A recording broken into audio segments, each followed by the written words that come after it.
half. Ah, okay. Bumubo lang yung oven, yan na yung area. Okay. So, ito na yung area. Then, dito ginagawa yung different sample prep like dito sa fertilizer to. Alin, ito po. Oo, ito na part for Fertilizer. different analysis din. Yung nakalagay din sa labas na elements, yun yung Mm. na-analyze.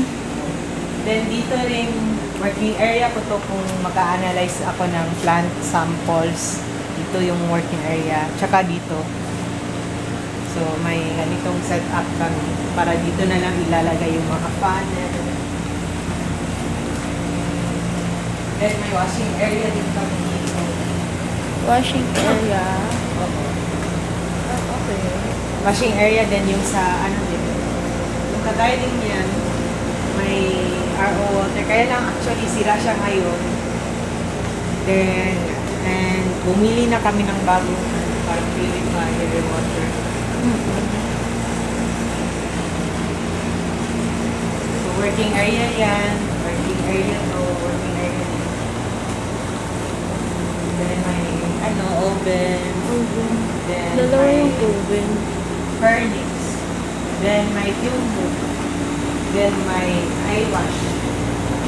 Eye wash and shower. Lahat po ng rooms may eye wash dapat. Supposedly, dapat meron. Lahat. Ng yung rooms na that would entail the use of chemicals, yung working area. Kasi nga, hindi naman talaga maiwasan na may aksidente mangyayari. So, Ano po yung mga basic na dapat meron yung laboratory? mga basic, yan. Itong Yan, first aid kit. Meron kaming first aid kit dyan. Oo. Tsaka yung pang, ng waste. Dapat kasi, merong, anong tawag yun, nakalimutan ko yung term.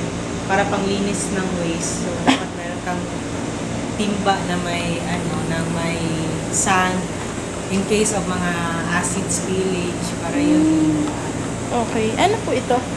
yung wood rin. Ito, hot Ito. plate. Hot plate. Ito po. Ano lang? Cabinets lang yan. As cabinets lang.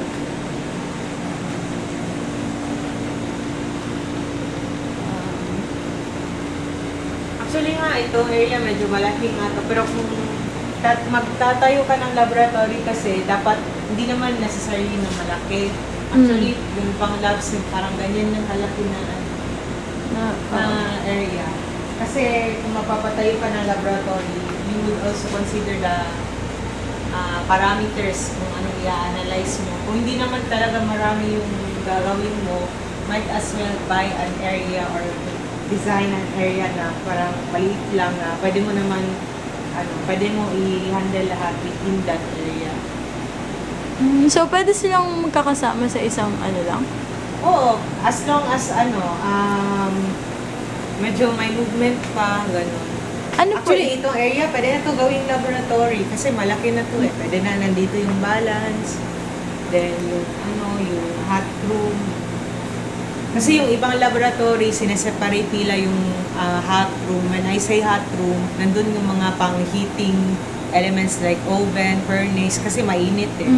So, para tipid yun kasi nga hindi mo kailangan mag-operate ng aircon kasi nga hot eh. Oo nga. Ito po, ano po ito? Para siyang exhaust. Na para Exhaust pang lang. din ng fumes. Ito po, ano tong, na to? Same din ng yung dyan na pang holder ng panel. Ito po, itong part na to. Ayun na yun, connection na yun dito.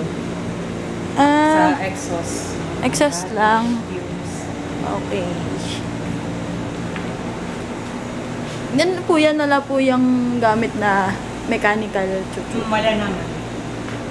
Paano Parang siya? natural, lang siya na Airflow, ganun.